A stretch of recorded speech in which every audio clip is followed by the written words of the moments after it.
नमस्कार मेरे प्यारे विद्यार्थियों। तो आज अपना लोग पढ़ने वाले हैं फिजिक्स का लघु उत्तरीय क्वेश्चन। जितना पढ़ाएंगे आज उसमें से परीक्षा में पूरा आ जाएगा। तो चलिए, आपको 15 बनाना रहता है, 30 में से 15 आपको आ जाएगा। इसमें जितना आज बता देंगे 15 आपको बनाना रहता है, और जितना भी हम बताएंगे उसमें से 15 आपका बन जाएगा। तो चलिए क्लास को करते हैं स्टार्ट। ये पहला क्वेश्चन है, प्रकाश के परावर्तन के नियम को लिखे और इसे किरण आरेख से दर्शाए। देखिए यहाँ पे बोल रहा है प्रकाश के परावर्तन के नियम को लिखने के लिए, तो आप लोग प्रकाश का परावर्तन को नहीं लिखना है, बल्कि प्रकाश के परावर्तन के नियम को लिखना है, और इसके किरण आरेख को बोल रहा है दर्शाने के लिए। तो प्रकाश के परावर्तन के नियम, देखिए प्रकाश के परावर्तन के कितने नियम होते हैं। तो प्रकाश के परावर्तन के 2 नियम होते हैं। कितने? तो प्रकाश के परावर्तन के 2 नियम होते हैं। पहला नियम है कि आपतित किरण, परावर्तित किरण और आपतन बिंदु से परावर्तक सतह पर खींचा गया अभिलंब तीनों एक ही तल में होता है। और दूसरा नियम है कि आपतन कोण तथा परावर्तन कोण आपस में बराबर होता है। पूछेगा आपसे ऑब्जेक्टिव में भी आपसे पूछ सकता है कि बताइए प्रकाश के परावर्तन के कितने नियम होते हैं। तो आपको बोलना है प्रकाश के परावर्तन के 2 नियम होते हैं, और प्रकाश के अपवर्तन के भी कितने नियम होते हैं। तो 2 नियम होते हैं। प्रकाश के परावर्तन और अपवर्तन दोनों नियम होते हैं। देखिए पहला नियम है आपतित किरण, परावर्तित किरण, आपतन बिंदु से परावर्तक सतह पर खींचे गए अभिलंब तीनों एक ही तल में होते हैं। तो देखिए ये आपका क्या हो गया, ये आपका एक तल हो गया, और इसमें देखिएगा आप कि ये क्या हो गया। तो ये आपतित किरण हो गया। आपतित किरण किसको बोलते हैं? जो किरण किसी सतह, चिकनी सतह पर पड़ती है उसे आपतित किरण कहते हैं। और परावर्तन के बाद जो किरण लौटती है, तो उसे क्या कहते हैं? तो परावर्तित किरण कहते हैं। तो ये हो गया परावर्तित किरण, तो ये हो गया आपतित किरण, और ये हो गया परावर्तित किरण। तो आपतित किरण और परावर्तित किरण दोनों तो एक ही तल में है। और आपतन बिंदु ये क्या हो गया, पहले यहाँ पे आपतित किरण आया, तो जहाँ पे ये आपतित किरण आया,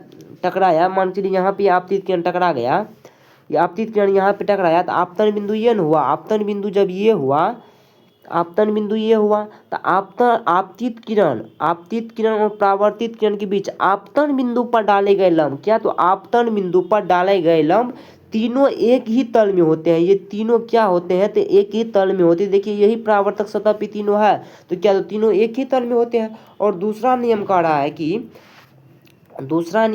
रहा है कि आपतित कोण, क्या? तो आपतन कोण, ये हो गया आपतन कोण और ये हो गया परावर्तन कोण, दोनों आपस में क्या होते हैं? तो बराबर होते हैं। ठीक, चलिए अब देखिए नेक्स्ट क्वेश्चन। देखिए, हमें वाहनों में उत्तल दर्पण को पश्च दर्पण के रूप में वरीयता क्यों देते हैं? यानी कि बोल रहा है हम वाहन में उत्तल दर्पण को पश्च दर्पण के रूप में वरीयता क्यों देते हैं। तो देखिए वाहन में हम उत्तल दर्पण को वरीयता इसलिए देते हैं क्योंकि प्रतिबिंब सदा सीधा बनता है, इसका दृष्टि क्षेत्र काफ़ी बड़ा होता है, क्योंकि यह दर्पण वाहन की ओर वक्रित रहता है, चालक अपने पीछे के बड़े क्षेत्र का अवलोकन कर पाता है, पीछे से आने वाली छोटी बड़ी वाहनों का दर्पण में आसानी से देख पाता है। इसलिए वाहन में उत्तल दर्पण को पश्च दर्पण के रूप में वरीयता देते हैं। ठीक, यही है उत्तल दर्पण। क्या? तो यही है उत्तल दर्पण है आपका, क्या है? तो उत्तल दर्पण है। ठीक, चलिए नेक्स्ट देखिए।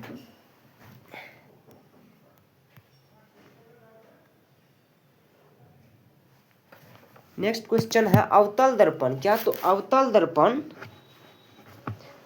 दर्पण और उत्तल दर्पण में बोल रहा है अंतर स्पष्ट करने के लिए। क्या? तो अवतल दर्पण और उत्तल दर्पण में बोल रहा है अंतर स्पष्ट करने के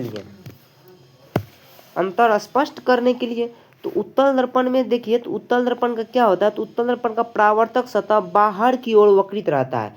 क्या? तो उत्तल दर्पण का परावर्तक सतह बाहर की ओर वक्रित रहता है। ये आपका उत्तल दर्पण है, तो इसका ये परावर्तक सतह है, तो परावर्तक सतह बाहर की ओर वक्रित है। उत्तल दर्पण का दृष्टि क्षेत्र काफ़ी बड़ा होता है। क्या? तो उत्तल दर्पण का दृष्टि क्षेत्र काफ़ी बड़ा होता है। तीसरा पॉइंट है उत्तल दर्पण में वस्तु का हमेशा आभासी प्रतिबिंब बनता है।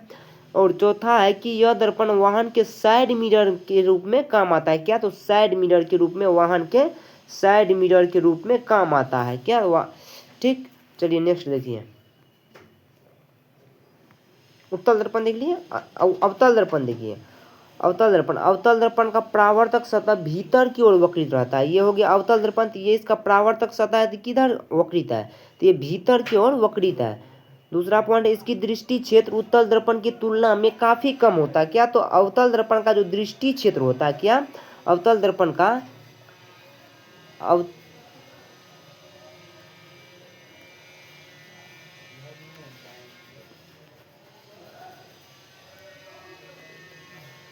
अवतल दर्पण का दृष्टि क्षेत्र, क्या, इसका दृष्टि क्षेत्र उत्तल दर्पण की तुलना में काफी कम होता है। तो क्या, अवतल दर्पण का दृष्टि क्षेत्र क्या होता है, तो कम होता है। ठीक। तीसरा पॉइंट देखिए, इसमें वस्तु का आभासी वास्तविक दोनों प्रकार का प्रतिबिंब बनता है। आभासी मतलब काल्पनिक, वास्तविक मतलब वास्तविक, दोनों प्रकार का प्रतिबिंब बनता है। चौथा है, यह दर्पण वाहन के अग्रदीप में प्रयोग किया जाता है। अग्रदीप में, वाहन के अग्रदीप में प्रयोग किया जाता है, यानी कि हेडलाइट में यह इस दर्पण का प्रयोग किया जाता है। वाहन के हेडलाइट में इसका प्रयोग किया जाता है। किसमें, तो हेडलाइट में प्रयोग किया जाता है। ठीक।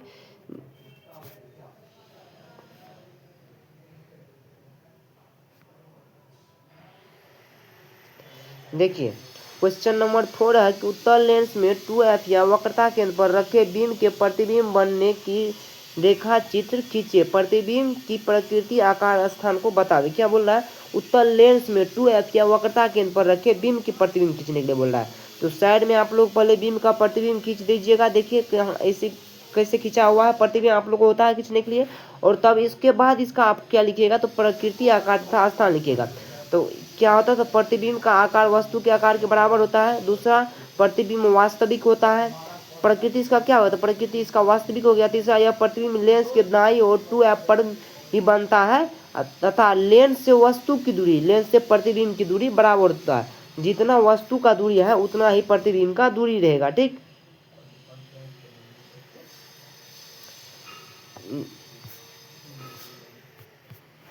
नेक्स्ट देखिए है कि उत्तल लेंस, क्या, तो उत्तल लेंस को अभिसारी लेंस क्यों कहा जाता है। उत्तल लेंस को अभिसारी लेंस क्यों कहा जाता है, तो उत्तल लेंस पर आपतित किरण अपवर्तित होकर एक ही बिंदु पर अभिसरित होती है, इसलिए इसे अभिसारी लेंस कहा जाता है।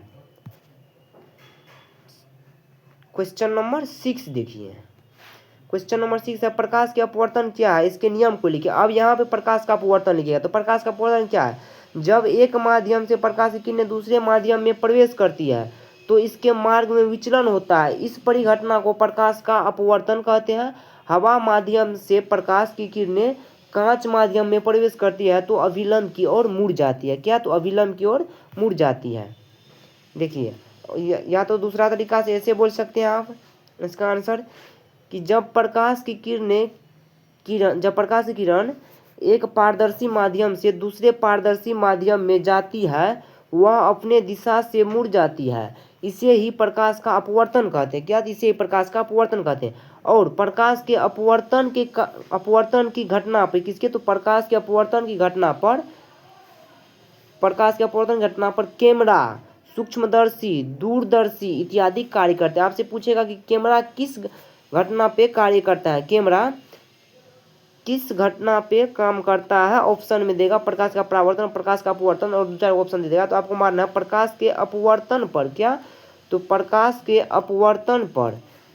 अपवर्तन पर ही कैमरा कार्य करता है। देखिए यह है आपका एक सतह। ठीक। और ये हो गया आपतित किरण, और ये हो गया अपवर्तित किरण। ये क्या, तो देखिए अभिलंब की ओर मुड़ रहा है। ये क्या, तो अभिलंब की ओर मुड़ रहा है। वास्तविक में इसको जाना चाहिए इस होके, लेकिन ये क्या हुआ, तो अभिलंब की ओर मुड़ के इस होके निकल रहा है। तो ये क्या, अपवर्तित किरण जो है मुड़ रहा है ना, क्या, तो अपवर्तित किरण मुड़ रहा है। ठीक। देखिए यहाँ से आपको 2-4 बात याद रखना है जो कि बहुत ही मोस्ट इम्पोर्टेंट है। पहला बात आपको ये याद रखना है कि प्रकाश की चाल जो होते हैं क्या क्या होती है। तो निर्वात में अगर आपसे प्रकाश का चाल पूछा जाए, निर्वात में प्रकाश की चाल अगर आपसे पूछा जाए, तो निर्वात में होता है 3 × 10⁸ मीटर पर सेकेंड। कांच में अगर आपसे प्रकाश का चाल पूछा जाए तो 2 × 10⁸ मीटर पर सेकेंड होता है। वही जब पानी में पूछा जाए तो 2.25 × 10⁸ मीटर प्रति सेकेंड होता है। ठीक। देखिए ये सब पॉइंट ऑब्जेक्टिव में हो गया, लघुत्तरी में भी ये भी पूछ सकता है। जब प्रकाश की किरण विरल माध्यम से सघन माध्यम में आती है तो यह अविलंब की ओर मुड़ जाती है। क्या होती है? तो जब प्रकाश की किरण जो है वह विरल माध्यम से, क्या, प्रकाश की किरण, जब प्रकाश की किरण, देखिए ये हो गया आपका एक सतह हो गया, ठीक, ये अभिलंब डाल दिए, ठीक। क्या बोला? जब प्रकाश की किरण विरल माध्यम, तो विरल माध्यम इधर मान लीजिए पानी है, ठीक, पानी है, और इधर वायु है, तो विरल माध्यम ये हो गया। विरल माध्यम से सघन माध्यम में आती है तो अभिलंब की ओर मुड़ती है, तो किधर मुड़ जाती है? तो अभिलंब की ओर मुड़ जाती है, यानी कि इधर इस होके गुजरती है, जबकि इसको वास्तविक में गुजरना चाहिए था इस होके सीधा, तो ये अभिलंब की ओर मुड़ गया, ठीक, अभिलंब की ओर मुड़ गया। देखिए प्रकाश के अपवर्तन का अब नियम लिखिए। क्या? तो प्रकाश के अपवर्तन का अब आप नियम लिखिए। तो नियम, पहला नियम है कि आपतित किरण, अपवर्तित किरण, आपतन बिंदु से खींचे गए अभिलंब तीनों एक ही तल में होते हैं। दूसरा है आपतन कोण की ज्या, अपवर्तन कोण की ज्या का निष्पत्ति एक स्थिरांक होता है, ठीक। दृष्टि दोष क्या है? क्या? तो दृष्टि दोष क्या है? यह कितने प्रकार के होते हैं? तो एक तो परिभाषा आपका ये है और एक परिभाषा और आगे है। चलिए पहले इसको देखिए, दृष्टि दोष क्या है। तो जिन व्यक्ति के नेत्र प्रतिबिंब, जिन व्यक्ति के नेत्र में प्रतिबिंब पर सॉरी एक मिनट, बोला जिन व्यक्ति के नेत्र में प्रतिबिंब रेटिना पर, क्या, तो प्रतिबिंब जो है वह रेटिना पर नहीं बनता है, रेटिना पर नहीं बनता है, तो कहा जाता है कि उन्हें दृष्टि दोष है। और ये कितने प्रकार के होते हैं? पहले देखिए कि दृष्टि दोष क्या है। 3 तरह का परिभाषा दृष्टि दोष का दिखाते हैं आप लोग को। देखिए दृष्टि दोष, देखिए कई कारणों से मानव नेत्र में वस्तु का प्रतिबिंब रेटिना पर न बनकर रेटिना के आगे या पीछे बनने लगता है, इसे ही दृष्टि दोष कहते हैं। या दूसरा परिभाषा, जब मानव नेत्र में दूर या निकट की वस्तु का प्रतिबिंब साफ साफ नहीं बनता है, तो इसे दृष्टि दोष कहते हैं। आपको जो परिभाषा अच्छा लगे आप वो बोल सकते हैं, ठीक। अब पूछा था कि दृष्टि दोष का प्रकार कितना होता है, तो दृष्टि दोष का जो प्रकार है, दृष्टि दोष का प्रकार वो कितने प्रकार का होता है? तो 4 प्रकार का होता है। कितने? तो 4 प्रकार का होता है। पहला प्रकार है निकट दृष्टि दोष, दूसरा है दूर दृष्टि दोष, तीसरा है जरा दृष्टि दोष, चौथा है अबिंदुकता। आपसे इसका दृष्टि आपसे पूछा है दृष्टि दोष क्या है? क्या दृष्टि दोष क्या है? यह कितने प्रकार का होता है? यह दृष्टि दोष क्या है? यह कितने प्रकार का होता है? आपसे ये नहीं पूछा है कि इसके प्रकार का वर्णन करने के लिए आपसे नहीं पूछा है, तो आपको दृष्टि दोष का परिभाषा देना है और उसका प्रकार लिखना है। आपको जो परिभाषा आसान लगे आपको वो देना है। अगर आपको जो भी आपको याद है वही देना है, जो हम सिर्फ आपको क्वेश्चन देखना है कौन सा आएगा। अगर आपको ये परिभाषा याद है तो आपको ये देना है, अगर आपको ये याद है तो ये देना है, अगर ये याद है तो ये देना है। उसके बाद ये दृष्टि दोष का प्रकार हो गया, 4 प्रकार लिखना है, ठीक। चलिए अब देखिए प्रकाश का वर्ण विक्षेपण क्या है? क्या? तो प्रकाश का वर्ण विक्षेपण क्या? प्रकाश का वर्ण विक्षेपण क्या है? स्पेक्ट्रम कैसे बनता है? इसमें 2 क्वेश्चन हो गया। पहला प्रकाश का वर्ण विक्षेपण क्या है, दूसरा स्पेक्ट्रम कैसे बनता है। तो पहले आप प्रकाश का वर्ण विक्षेपण लिखिए। देखिए प्रकाश का वर्ण विक्षेपण क्या है? जब सूर्य का श्वेत प्रकाश किसी प्रिज्म से गुजरता है तो यह 7 रंगों में विक्षेपित हो जाता है। क्या? जब सूर्य का श्वेत प्रकाश प्रिज्म से होकर गुजरता है तो यह 7 रंगों में विक्षेपित हो जाता है। श्वेत प्रकाश के प्रिज्म द्वारा 7 रंगों में विभक्त होना प्रकाश का विक्षेपण कहलाता है। क्या? तो प्रकाश का विक्षेपण कहलाता है। ये हो गया प्रकाश का वर्ण विक्षेपण कहलाता है।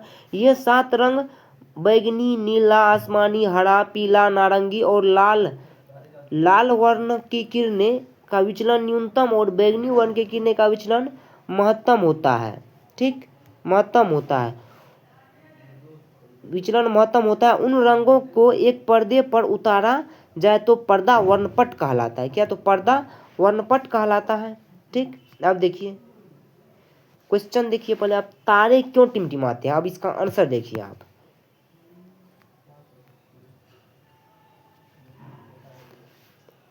क्वेश्चन देखिए, तारे टिमटिमाते प्रतीत क्यों होते हैं, या तारे क्यों टिमटिमाते हैं? देखिए वायुमंडलीय अपवर्तन के कारण तारे हमें टिमटिमाते प्रतीत होते हैं। अब वायुमंडलीय अपवर्तन क्या होता है? क्या? तो वायुमंडलीय अपवर्तन क्या होता है? तो देखिए वायुमंडलीय अपवर्तन क्या होता है, उसके बाद फिर आगे देखिए वायुमंडलीय अपवर्तन। वायुमंडल के कारण होने वाले प्रकाश के अपवर्तन को वायुमंडलीय अपवर्तन कहते हैं।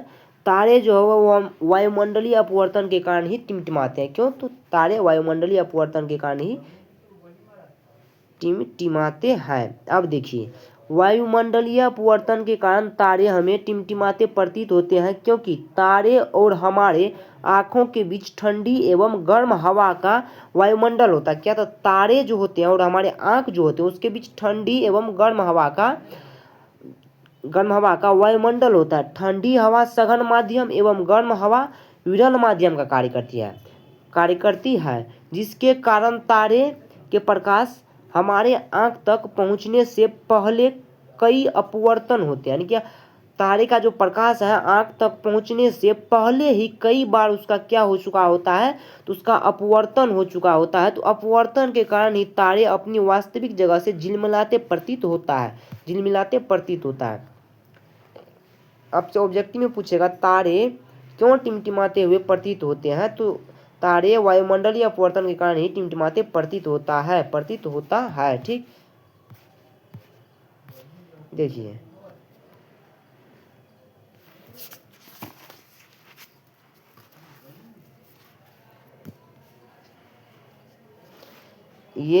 ये वायुमंडल है। ठीक, क्या है? तो ये वायुमंडल है, ये आपका आँख है। तो यहाँ से जो प्रकाश शक्ति निकला है तो वो ऐसे मान चलिए यहाँ पे क्या है, यहाँ पे गर्म हवा है, तो गर्म हवा तो विरल माध्यम का कार्य करेगी, विरल माध्यम का। उसके बाद फिर क्या है, तो ठंडी हवा है, तो ऐसे होते हुए आपके आँख तक पहुँचता है। इसलिए तारे जो होता है क्या होता है, तो अपने वास्तविक जगह से झिलमिलाते हुए प्रतीत होता है। ठीक, समझ गए? अब देखिए, विद्युत धारा किसे कहते हैं? क्वेश्चन है, विद्युत धारा किसे कहते हैं? तो उत्तर, आवेश के प्रवाह की दर को विद्युत धारा कहते हैं। क्या? तो आवेश की प्रवाह की दर को विद्युत धारा कहते हैं। विद्युत धारा बराबर क्या होता है, तो आवेश बटे समय यानी कि I बराबर Q बाय टी। और देखिए, विद्युत धारा से कुछ पॉइंट जान लीजिए, उसके बाद फिर आगे बढ़ते हैं। विद्युत धारा इसे I से सूचित किया जाता है, यानी कि I बराबर क्या बोले थे अभी, Q बाय टी, यानी कि इसे I से सूचित किया था। इसका SI मात्रक, विद्युत धारा का इसका SI मात्रक जो होता है वो एम्पियर होता है। क्या? तो इसका SI मात्रक एम्पियर होता है। विद्युत धारा को I से एवं इसके मात्रक एम्पियर को A से सूचित किया जाता है। विद्युत धारा को I से, ठीक, इसका मात्रक जो होता है, उसको एम्पियर जो होता है उसको हम A से डिनोट करते हैं, यानी कि सूचित करते हैं। सबसे अच्छा, अगर आपको पूछेगा सबसे अच्छा विद्युत का चालक कौन है, तो वो चांदी होता है, जिसको सिल्वर बोलते हैं। सबसे अच्छा विद्युत चालक चांदी होता है। ठीक, अब देखिए, एम्पियर की परिभाषा, यानी कि एम्पियर पूछ रहा है किसे कहते हैं, तो आप ऐसे भी बोल सकते हैं, विद्युत आवेश के प्रवाह की दर को विद्युत धारा कहते हैं। अगर 1 सेकेंड में आवेश किसी चालक से प्रवाहित होती है, अगर प्रति सेकेंड 1 कूलम आवेश चालक से प्रवाहित होती है, तो विद्युत धारा 1 एम्पियर कहलाता है। या ऐसे नहीं तो आसान परिभाषा देखिए, 1 एम्पियर को परिभाषा दी, एम्पियर किसे कहते हैं या 1 एम्पियर, बात ये क्यों हुआ, यदि किसी चालक से 1 सेकेंड में, क्या? तो 1 सेकेंड में 1 कूलम आवेश प्रभावित होता है, तो उसमें बहने वाली विद्युत धारा 1 एम्पियर कहलाती है। यानी कि 1 सेकेंड में क्या, तो 1 सेकेंड में 1 कूलम आवेश प्रभावित होता है, तो उसे एम्पियर कहते हैं।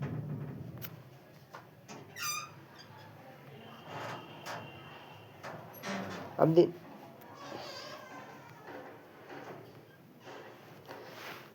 अगला देखिए,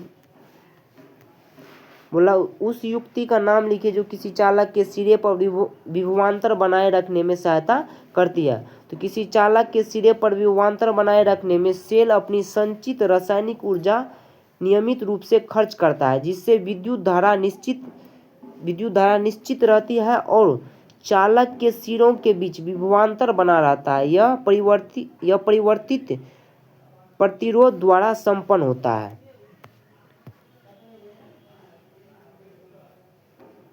विद्युत धारा क्या है, इसका समीकरण एवं मात्रा लिखिए, ये अभी आप लोग को बता दिए हैं। अब बोल रहा है प्रतिरोध क्या है, इसका सूत्र एवं ऐसा ही मात्रा लिखिए। तो प्रतिरोध, चालक पदार्थ का वह गुण जो उस पदार्थ से होकर प्रवाहित होने वाली धारा का विरोध करता है, प्रतिरोध कहलाता है।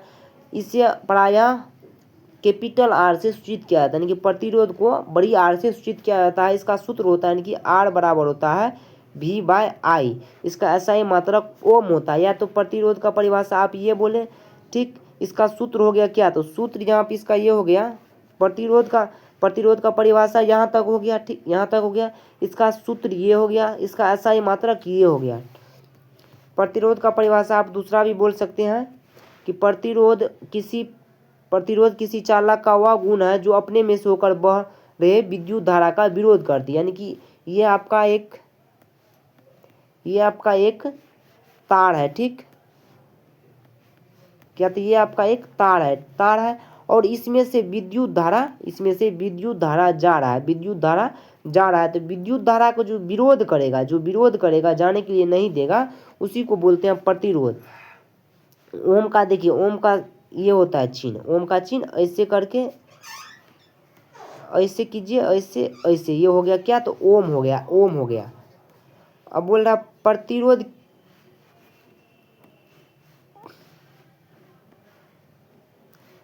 प्रतिरोध किसी पदार्थ का वह गुण है जबकि प्रतिरोधक नहीं। तापमान बढ़ने से प्रतिरोध बढ़ता है, तापमान घटने से प्रतिरोध घटता है। क्या, तो तापमान के बढ़ने से प्रतिरोध बढ़ता है और तापमान के घटने से प्रतिरोध घटता है, ठीक। किसी चालक का प्रतिरोध किन किन बातों पर निर्भर करता है, तो चालक का प्रतिरोध निम्न बातों पर निर्भर करता है। पहला, चालक की लंबाई पर, इसका लंबाई कितना है। दूसरा, चालक के अनुप्रस्थ प्रतिच्छेद का क्षेत्रफल, यानी कि चालक जो है इसका क्षेत्रफल क्या है। दूसरा, चालक की प्रकृति पर, यानी कि चालक का प्रकृति के साथ। चौथा, कि चालक के ताप पर। क्या, तो चालक के ताप पर। अब बोल रहा है विद्युत बल का नामांकित चित्र बनाइए। तो विद्युत बल का चित्र बनाने के लिए आपको देखिए, चित्र बनाने के लिए बताते हैं। विद्युत बल का चित्र बनाने के लिए यहाँ पे पहले आप एक लीजिए ये गोला सा, ठीक। उसमें आप क्या कीजिए, तो उसमें आप 2 बिनका दे दीजिए यहाँ पे। क्या, तो 2 बिनका दे दीजिए, ठीक। उसके बाद आप क्या कीजिए,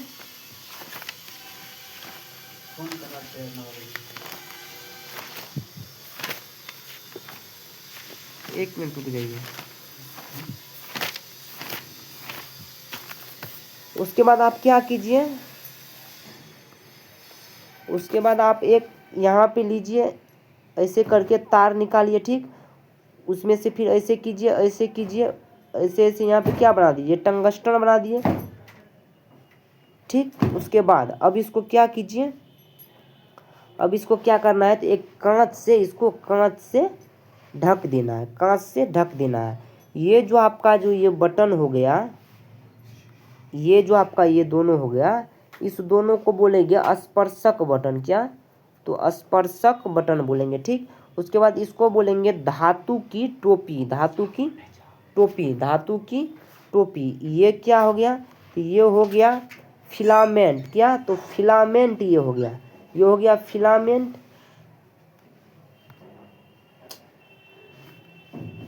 चलिए यहीं पे आप समझा देते हैं, वो देख लिए कैसे बनाता है। तो ये क्या था, टंगस्टन का फिलामेंट हो गया। ये क्या होगा, कांच का बना बल्ब। ये क्या, इसमें भरा है नाइट्रोजन गैस। ये है धातु की पिन। आप ऐसे भी बना सकते हैं, जैसे हम बता दिए वैसे भी आप बना सकते हैं। अब देखिए विद्युत बल्ब में निष्क्रिय गैस क्यों भरी जाती है, विद्युत बल्ब में निष्क्रिय गैस क्यों भरी जाती है, यानी कि अक्रिय गैस।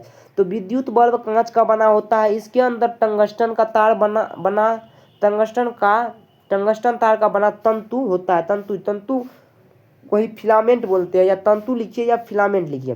बल्ब के अंदर की हवा निकालकर उसमें निष्क्रिय गैस भर दी जाती है, क्योंकि यदि हवा की उपस्थिति में फिलामेंट से धारा प्रवाहित कराई जाए तो गर्म होने पर ऑक्सीजन ऑक्सीकृत होकर भंगुर हो जाएगा तथा चूर हो जाएगा।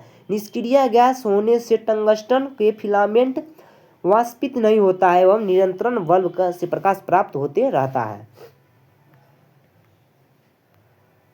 क्वेश्चन नंबर 17 देखिए कि विद्युत धारा के चुंबकीय प्रभाव से संबंधित दक्षिणी हस्त अंगूठा नियम को लिखें। आप अपने दाहिने हाथ के विद्युत धारावाही चालक को इस प्रकार पकड़े हुए हैं कि आपका अंगूठा विद्युत धारा की ओर संकेत करता है, तो आपकी उंगलियां चालक की ओर चुंबकीय क्षेत्र के रेखा की दिशा में लिपटी होगी, इसे दक्षिणी हस्त अंगूठा नियम कहते हैं। उसके बाद देखिए आपको जो याद है वही लिखना है, आपको जो याद है क्वेश्चन हम दिखाते हैं। प्लेगविन के दक्षिण हस्त नियम आप लोग तैयार कर लीजिए, ठीक। उसके बाद चलिए प्रत्यावर्ती धारा और दिष्ट धारा। प्रत्यावर्ती धारा और दिष्ट धारा। प्रत्यावर्ती धारा यानी कि एसी करंट क्या है, तो धारा का मान तथा दिशा समय के साथ दोनों बदलता है। धारा का मान तथा दिशा समय के साथ दोनों बदलता है। दूसरा है इसे आसानी से उत्पन्न किया जाता है। तीसरा है इसे आसानी से डीसी में बदला जा सकता है, इसी को डीसी में बदला जा सकता है। दिष्ट धारा देखिए, दिष्ट धारा केवल धारा का मान बदलता है, अर्थात दिष्ट धारा एक ही दिशा में बहती है, इससे उत्पन्न करने में कठिनाई होती है, इससे एसी में बदलना कठिनाई होती है। लघु पथन से आप क्या समझते हैं? लघु पथन को ही शॉर्ट सर्किट बोलते हैं क्या? तो लघु पथन को ही शॉर्ट सर्किट बोलते हैं। लघु पथन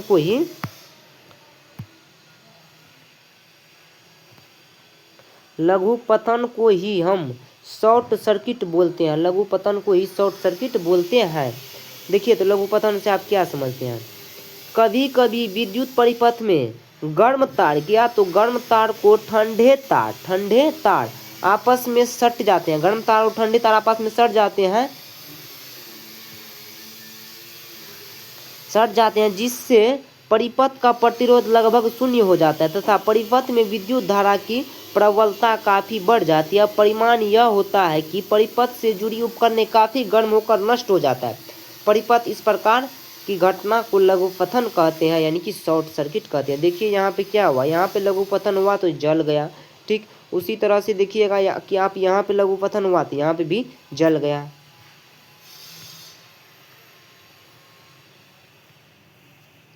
अब देखिए क्वेश्चन 21 नंबर, नाभिकीय संलयन से आप क्या समझते हैं? तो उसका उत्तर देखिए, वह प्रक्रिया जिसमें निम्न परमाणु क्रमांकों के संयोजन करने पर भारी परमाणु नाभिक का निर्माण होता है, नाभिकीय संलयन कहते हैं। सभी क्रिया से काफ़ी ऊर्जा उत्सर्जित होता है। जैसे में देखिए हाइड्रोजन हीलियम नाभिकीय शक्ति संयंत्र, ठीक।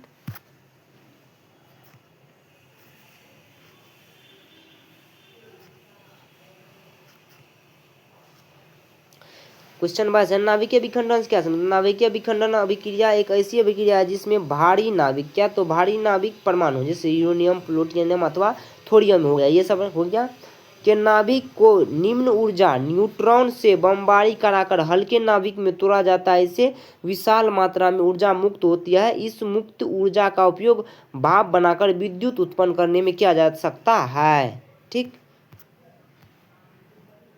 क्वेश्चन देखिए 23 नंबर, पर्यावरण मित्र बनाने के लिए आप अपनी आदतों में कौन से परिवर्तन ला सकते हैं? ये लोग आप खुद से सोच के लिख सकते हैं। पर्यावरण मित्र बनाने के लिए हम इन आदतों में परिवर्तन ला सकते हैं। पहला, वनों की कटाई पर रोक लगाकर। दूसरा, पॉलीथीन की जगह पर कपड़े या जूट का बैग लेकर। तीसरा, अधिकाधिक वृक्षारोपण करके, ठीक। चौथा है यहाँ पे कि चौथा है जल का संरक्षण को बढ़ावा देकर। पांचवा है धुआं रहित वाहनों का प्रयोग बंद करके। चौथा है तेल से चलित वाहनों का कम से कम उपयोग करके। उपरोक्त विभिन्न गतिविधियों अपनाकर संरक्षण में योगदान कर सकते हैं। गंगा सफाई योजना कब प्रारंभ हुई थी? तो गंगा नदी को साफ करने तथा उसे प्रदूषण मुक्त करने के लिए 1885 किया, तो 1885 में गंगा कार्य योजना नाम का परियोजना का आरंभ हुआ था, ठीक। चलिए 24 क्वेश्चन बताए आपको, कितना, तो 24 क्वेश्चन बताए और इसमें से 15 आपका लड़ना जरूर है क्या, तो 15 आपका जरूर ही आएगा। तो अगर आपने अभी तक चैनल पे नए हैं तो चैनल को सब्सक्राइब जरूर कर लीजिए, लाइक कीजिए वीडियो को और दोस्त के साथ शेयर कीजिए। आप चैनल को सब्सक्राइब कर लीजिए क्योंकि आपके एग्जाम में ये चैनल बहुत ही महत्वपूर्ण योगदान देने वाला है। तो इसलिए आप चैनल को क्या कीजिए, तो सब्सक्राइब कर लीजिए, ठीक है। चलिए मिलते हैं फिर किसी नेक्स्ट क्लास में, तब तक के लिए आप लोग पढ़ते रहिए, मुस्कुराते रहिए।